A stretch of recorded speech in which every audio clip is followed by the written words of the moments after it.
I like this place. If I've got it to myself tonight, that could be really nice because I could light up the church. And I could also draw out with some light painting some of the textures in the circle around the church.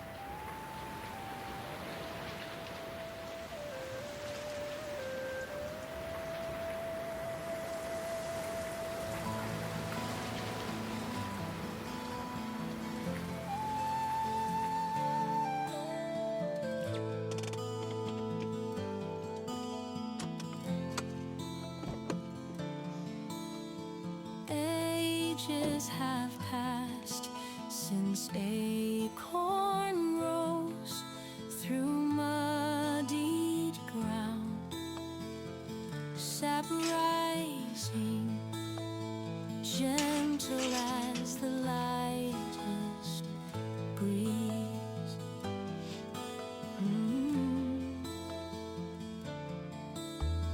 Layer by layer, from earth and air to wooded heights, I shall in time, like all things, fall under skies crowned by moon's cold glow. The tale of time is written here. Welcome back to Knowlton Church, because we are breaking into that time of the year when the Milky Way is going to become visible. And we have almost no moon tonight, and certainly at the point when it matters, we will have no moon. So we're virtually at new moon. Meantime, it's very early in the season. The Milky Way is going to be really relatively flat to the horizon, and so that affects composition quite significantly.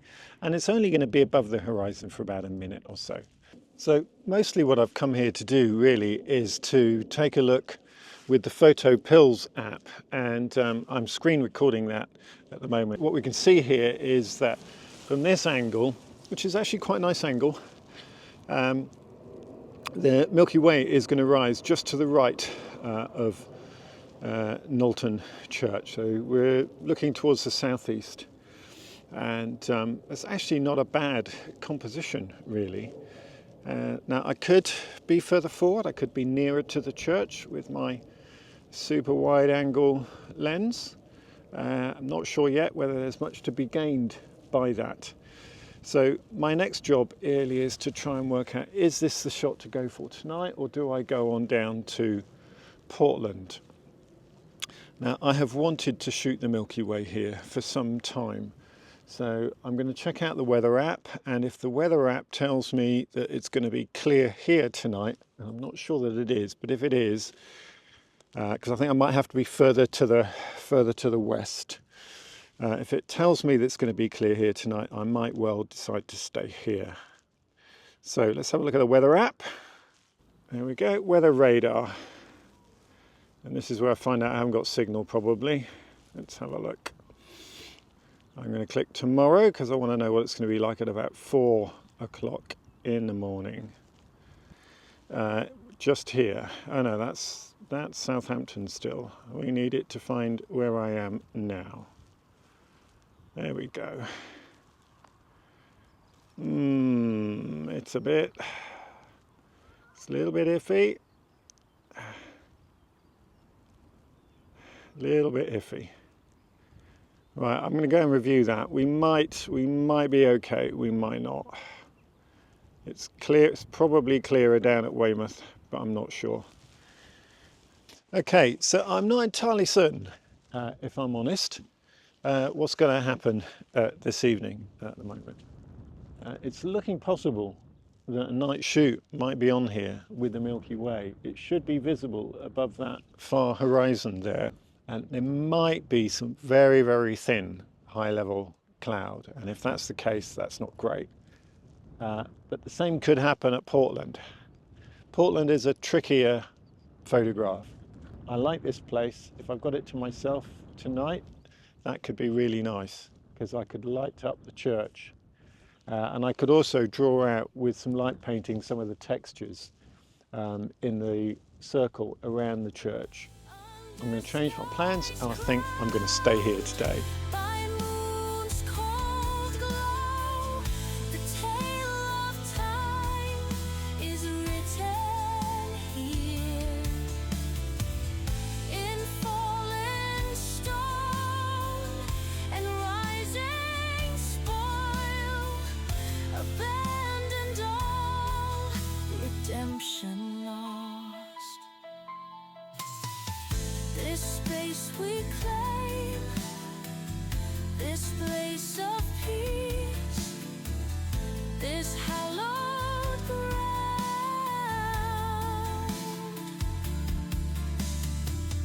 These stones we raise have all been called long before, have all been claimed long before, long before.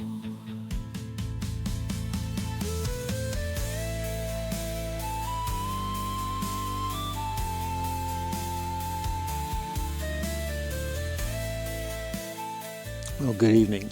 Because the skies have been on and off, I've just been getting on when I can with taking advantage of little bits, little clear patches of sky. When I got up at about 2 a.m. This morning, it was completely overcast, and I just thought, oh no, I have completely wasted my time. But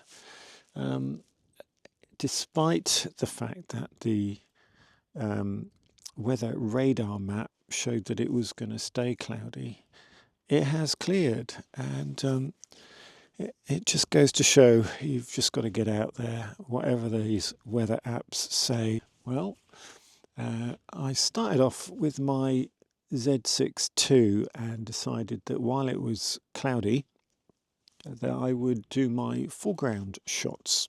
So the way I've done that is that I have set up the wide angle lens there. There's a 15mm on for the foreground shots, f5.6, and I used an ISO of 1250 and a shutter speed. The shutter speed was 15 seconds, and so every 17 seconds the shutter was releasing, and I did 2 lots of 40 shots. And I've got a couple of little bits of time lapse of how some of that looks. So that was my foreground, and by the time that I'd done all of that, we were starting to get clear patches of sky, and this is where the mystery kicks in, because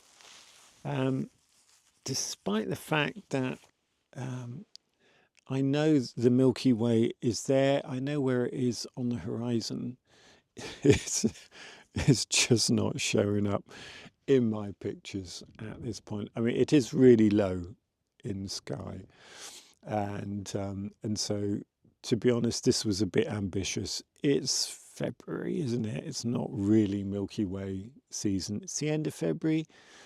The Milky Way is galactic core is due to rise at about 4 a.m. just after, and it's 3 minutes to 4 now. But I was expecting to see something of the Milky Way, and so far I haven't, not even the faintest little smudge. It is at a very shallow angle in the sky. I have the camera set up to do a time lapse of 200 shots. So even if I don't get the Milky Way, I'll get a time lapse with the stars moving across the sky, and I've got a nice foreground to go with it. Hopefully we will get some Milky Way in there. Now, I'm also doing a separate shot of the Milky Way, which I am setting up right now. And I'm setting up my shoot move tracker, which I haven't used for a while. And so I thought I might as well show you guys something of how I go about setting that up in the dark. Okay, so what we're going to do, first of all, we're going to level this head.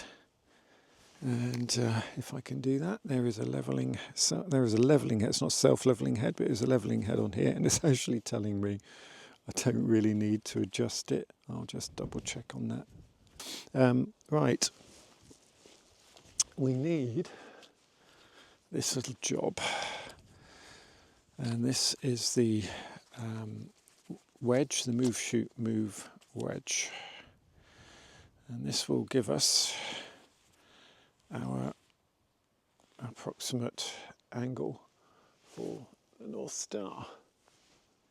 Would you know, the reason I can't see the North Star at the moment is because it's clouded over while I've been doing this. Never mind. Right, but approximately speaking, I can see the Big Dipper, so I know it's roughly in that direction. So I'm going to point it roughly over there. All right, so what I'm aiming to do is to get the axis of the move shoot move tracker pointing basically towards Polaris. Well, I also have a panoramic plate that the wedge sits on, and the reason for that is so that I can turn the wedge without altering the whole setup of the entire tripod. I wish they'd just sort of built it into the wedge, but they didn't do that. Right, so next I'm going to apply the move shoot move tracker onto the wedge, and this is usually the point, as it is tonight, that I realise I've got it 180 degrees about face, and this is where also having the little wedge, not the wedge, the panoramic plate on the base makes it so much easier, because now I can alter it. Now, what I am going to do is then get my laser light ready to go. There we go, and it is working. So we set the laser up on the side of the tracker. It really doesn't matter whereabouts on this thing you mount it. You know, if it's in a place that's awkward for your camera, it just doesn't matter. Just put it wherever it's going to be best placed. And then we're also going to need a ball head on our tracker. So far I've leveled the tripod. I've got a little rotating panoramic base on here. We've got the wedge, and then I've attached the tracker to the wedge with this axis of rotation pointing, roughly speaking, towards Polaris. And then what we're going to do is we're going to put this, because I don't think I'm going to need to use a Z mount on here. I'm just going to put the ball head straight on here. Right, so next we're going to need a camera.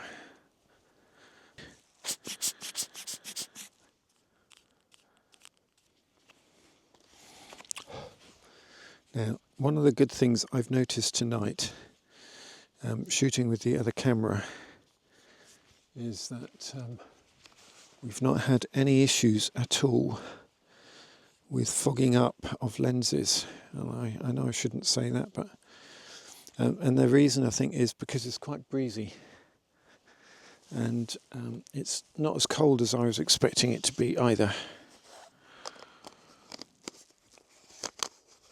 Now, this is the Z7ii, the camera I've got on the other tripod doing the time lapse is the Z6ii, and I've got on here the 20mm lens, 20mm f1.8 Nikkor. Right, so I'm pointing that in approximately the direction that I want. It's still cloudy over there. But just to run you through this again quickly, let me just take you off the stand there. So here we go. This is the levelling head from three-legged thing. This little slim panoramic plate here.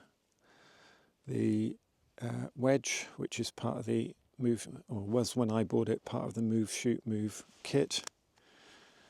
Get rid of that nasty red light, shall we? Or some of it. The tracker itself, just to show you how that is oriented in relation to everything else. Hopefully you're getting a bit of a view of that. And then on the other side at the moment, we've got the laser. If I just temporarily put that on just for a moment, you'll see that yep, that's ready to go. That's it. It's quite simple, really. Obviously, once I've got the tracker set up and I've got it aligned, I'll turn it on, and then it will stay, hopefully, roughly speaking, aligned with our little target. I'm going to see if I can get a few shots in the bag of relatively long exposures. I'm going to go probably just for I might go for a series of 60-second shots and then a series of shots at 120 seconds if I got good reliable sharpness coming in. So I'm going to get that set up and I'll get back to you in a bit. Well, I'm pleased to say I got some really good sharp images doing the 1 minute exposures. So it's that time of night where my brain just stops working. It's nearly 5 o'clock and I've been up since I was about 1:45. I was just going to summarise what I've done. So I started off the evening just with the Z6ii camera, and I took shots from quite a bit further away, a good at least 40 to 50 metres away, and so the church is relatively small from there. And I did 200 shot time lapse. So I've got a time lapse movie and the stills. I can do, if I wish to, lots of stacking with all of that.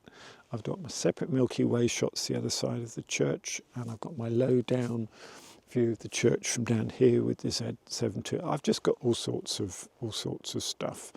And then the other thing I did was we set up the tracker, did some longer exposures of 1 minute and 2 minute time intervals with much lower ISOs to really cut down on the noise. So I hope you found some of that useful and even a little bit educational. Finally, thank you very much for watching this, and I'll see you again next time. Do like, subscribe, all those YouTubey things, that would be great. Please do also check out quite a lot of my other astro and landscape images, which you can see on my website, which is www.nigelbaileyphotography.co.uk. You can catch me on Facebook as well. Just look up Nigel Bailey Photography. And thank you once again. See you again soon. Bye for now.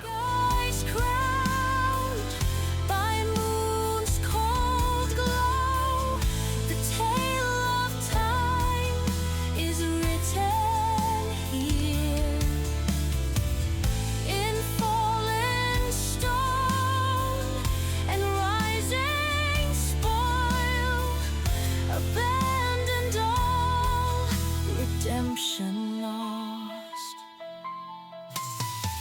This space we claim, this place of peace, this hallowed ground.